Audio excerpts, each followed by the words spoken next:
Oh my goodness! It's still coming out! Where are you going with that thing? Vivian, move. I don't want trouble. Please allow me return the pot. Sister Ngozi, you are a mumu woman. You want to take it back. After it has started giving you money. It is dangerous. People are dying because of it. People are dying everywhere. So what? Vivian, you and your daughter have been getting money from this pot, and now you want to throw it away because of what? Fear? Because someone is paying for it with their life. Then give it to me. No. Give it to me. I said no. If you don't give it to me, I will take it. Vivian, don't do this.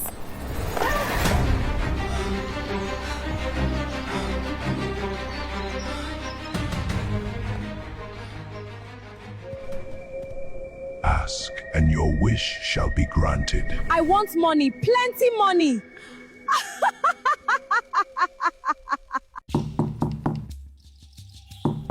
The knock came at midnight, loud enough to pull Ngozi out of sleep. She opened her eyes immediately and stayed still, listening carefully. For a moment, everywhere was quiet. Then her stomach growled painfully, reminding her of the hunger she had been trying to ignore. It had been 3 days since she and her daughter last ate proper food. In the morning, they managed with garri and water. At night, there was nothing. Life had not always been this hard. There was a time Ngozi had a husband, Chinedu, a quiet, responsible man who worked as a driver in the city. Every month, no matter how little he earned, he made sure to send money home. It was not much, but it kept the house running and food on the table.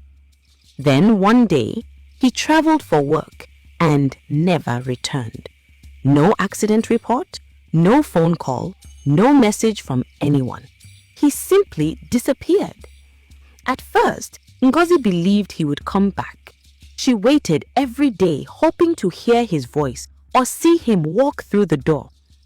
I'm searching for this man. Have you seen him? No, I haven't seen him around here. When weeks turned into months, she began to search. She asked questions, traveled to places she could barely afford, and begged anyone who might know something, but nobody had answers. After 1 year, people in the village stopped asking about him. After 2 years, they stopped expecting him. They began to call her a widow. Ngozi never argued. She was too tired to explain what she did not understand herself.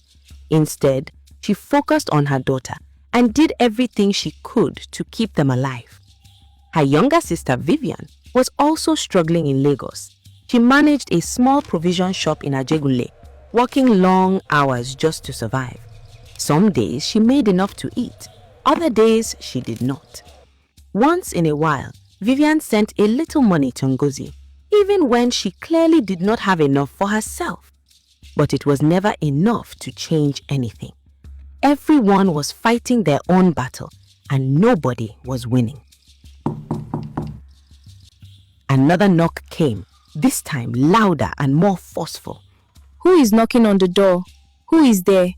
Who would be outside by this time of the night? No one answered. The silence outside felt strange. There were no voices, no footsteps, not even the usual sound of crickets. It was as if the entire compound was holding its breath. Ngozi reached for the small kerosene lamp beside her. Her hands trembled as she lit it, and the weak flame cast moving shadows across the walls. The knock came again, hitting the door hard. Ngozi stood up, her heart beat, and walked toward the door, each step slow and careful. When she got there, she hesitated. Something did not feel right. But what if it was someone bringing help? She pushed the thought aside and opened the door. No one was there. Ngozi frowned and stepped forward slightly, looking around the compound. The moon hung low in the sky, and the wind moved dust gently across the ground. She looked to the left, nothing. She looked to the right, nothing. Then she looked down. A pot was sitting directly in front of her door. Ngozi stepped back quickly, her heart jumping in fear. The pot looked very old. It was black and rough, as if it had been burnt many times. The rim was cracked and the surface looked worn and tired. Ngozi looked around again. This pot was not here before. Who would bring this pot here by this time of the night? God, please help me. Oh. There was no reply. No footsteps, no sound of anyone leaving, just silence. She knew she should go back inside and leave it alone until morning. But hunger can make a person take risks. Slowly, she bent down and touched the pot. She quickly pulled her hand back.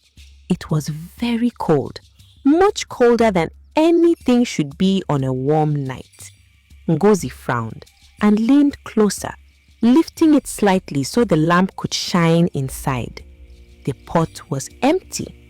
Only black soot covered the inside, like it had been used to burn things over and over again. This is just an old pot. I will throw it away at the backyard.